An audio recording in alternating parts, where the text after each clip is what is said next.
Friends, welcome back. तो friends, अभी की लेटेस्ट न्यूज है, भारत पहुंच रहे कई बड़े देश, तेज हुई हलचल, होगा कुछ बड़ा।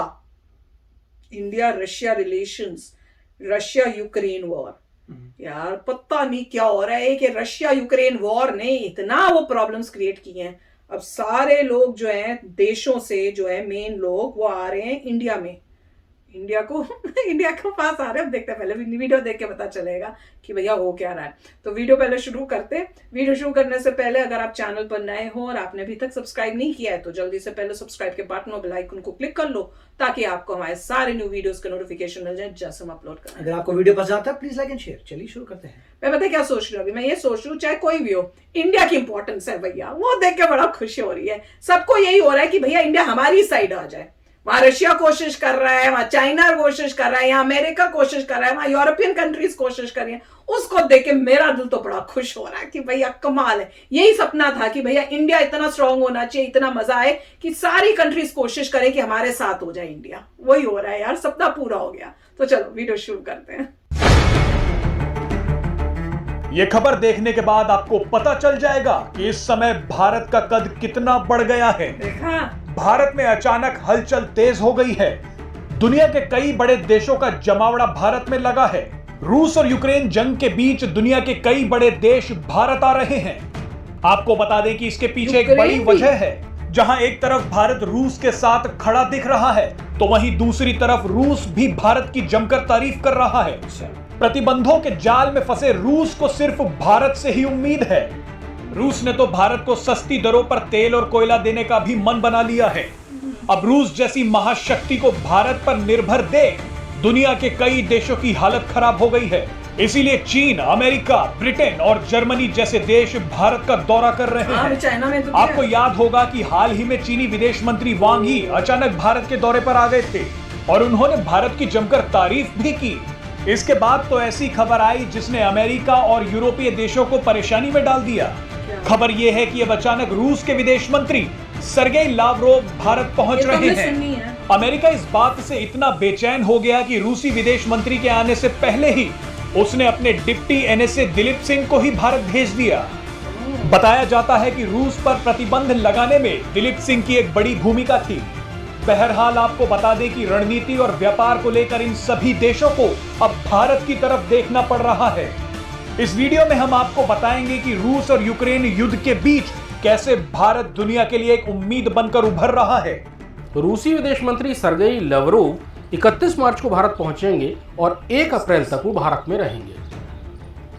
1 महीने से ज्यादा समय से चल रहे रूस यूक्रेन संघर्ष के दौरान तुर्की और चीन के बाद भारत तीसरा ऐसा देश है जहां लावरोव आ रहे हैं। दरअसल इस पूरे संकट के दौरान दोनों ही पक्षों के लिए, यानी अमेरिका सहित नेटो देश और रूस और उसके समर्थक देश, दोनों के लिए ही भारत बहुत महत्वपूर्ण रहा है और भारत ने बहुत अच्छी कूटनीति का प्रदर्शन करते हुए इस पूरे मामले में तटस्थता की नीति अपनाई, लेकिन दोनों ही पक्षों से शांति से काम लेने और विवादों को बातचीत के जरिए सुलझाने पर जोर दिया।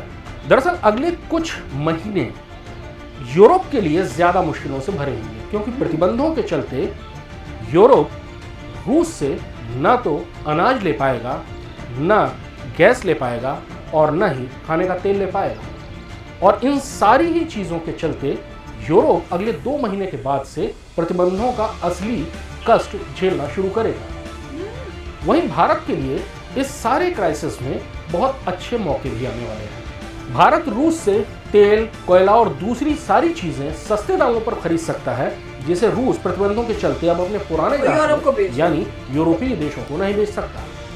वहीं रूस को भी बहुत सारी चीजों की जरूरत होगी जो अब वो यूरोप से नहीं खरीद पाएगा, और वो सारी चीजें भारत में प्रचुर मात्रा में उपलब्ध है। यानी रूस और भारत के बीच में अगले कुछ दिनों में, कुछ महीनों में ऐसे व्यापारिक संबंध कायम हो सकते हैं जिनसे भारत को भी बहुत ज्यादा फायदा होगा और रूस को भी फायदा होगा। यूरोपीय और अमेरिकी कंपनियों के रूस से निकलने के बाद जो वैक्यूम बनेगा उसे भारतीय कंपनियां भर सकती हैं। वो कंपनियां ऑटोमोबाइल्स में भी हो सकती हैं और जिंदगी से जुड़े हुए दूसरे उत्पादों में भी। भारतीय कंपनियों को लेकर रूस में एक अच्छा माहौल भी है जो चीनी कंपनियों के लिए नहीं है। यानी इस पूरी आपदा में भारत के लिए एक बहुत सुनहरा मौका निकल सकता है। समझा ही जाता है कि लवरोव भारत में यात्रा के दौरान न केवल यूक्रेन को लेकर रूस का पक्ष रखेंगे, बल्कि भारत और रूस के बीच में नए व्यापारिक संबंधों की बुनियाद भी रखेंगे।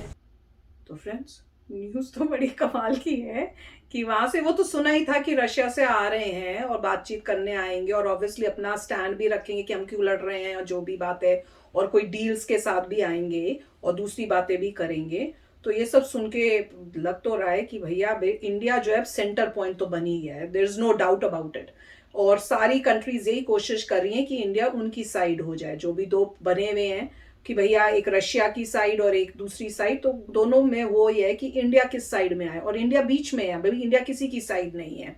तो वो देखना पड़ेगा कि क्या इंडिया ये मेंटेन करके रख पाता है पूरा टाइम कि नहीं, या इंडिया को लगता है नहीं रखने की जरूरत ही नहीं, हमें एक पर्टिकुलर को पिक कर लेना चाहिए। तो वो तो टाइम ही बताएगा कि क्या होता है, मीटिंग्स जब होंगी उसके बाद क्या डिसीजन बनता है।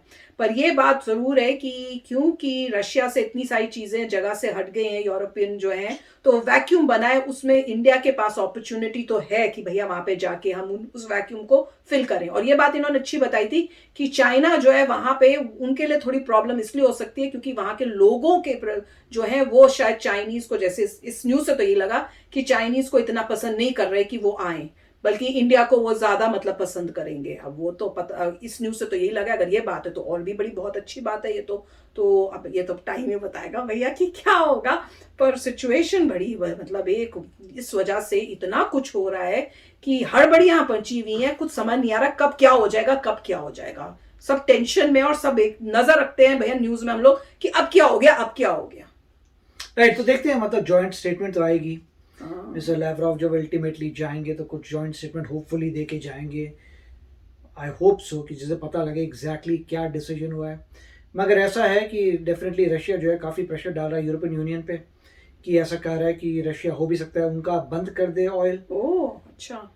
अगर ऑयल बंद करता है या खुद सैंक्शंस की वजह से वो खुद बंद, सैंक्शंस तो है नहीं, मगर यूएस कोशिश कर रहा है कि वो लोग रशिया से इंडिपेंडेंट होए।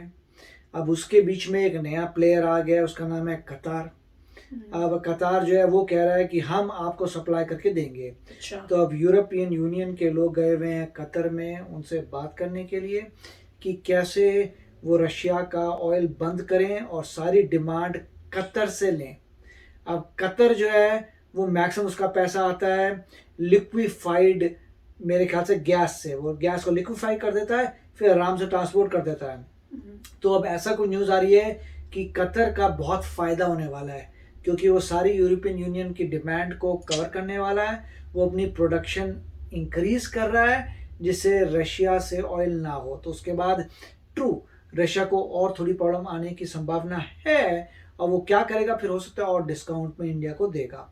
अब ये एग्जैक्टली पता नहीं कि कैसे माल आ रहा है। अगर सी से आ रहा है तो लंबा लग रहा है, मुझे पता नहीं है कि एग्जैक्टली कोई पाइपलाइन है जो सीधा रशिया जाती है इंडिया से कि नहीं।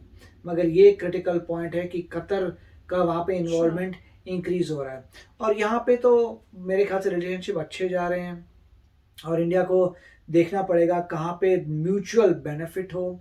सिर्फ एक रिस्क आता है कि आप किसी उस कंट्री में अगर इन्वेस्ट करते हैं जहाँ डेमोक्रेसी नहीं है तो थोड़ा डर लगता है, स्पेशली इंडिया जो हमेशा डेमोक्रेटिक कंट्री रहा है।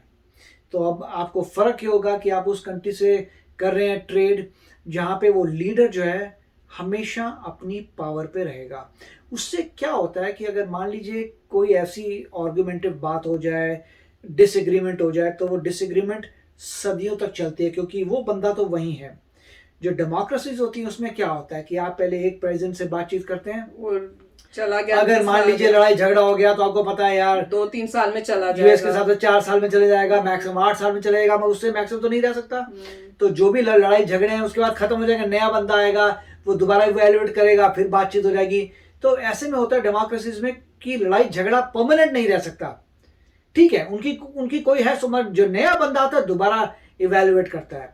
मगर एक ही बंदा अगर एक देश में रहता है तो उससे अगर आपकी बहसबाजी हो जाए तो सदियों तक चलेगी। तो वो देखना पड़ेगा। काफी अच्छा वीडियो था। ऐसा तो देखते रहते हैं न्यूज भैया कि क्या होता है, ठीक है ना। तो चलो चलते हैं, मिलेंगे नेक्स्ट वीडियो में बहुत ही जल्द। Till then take care and bye bye.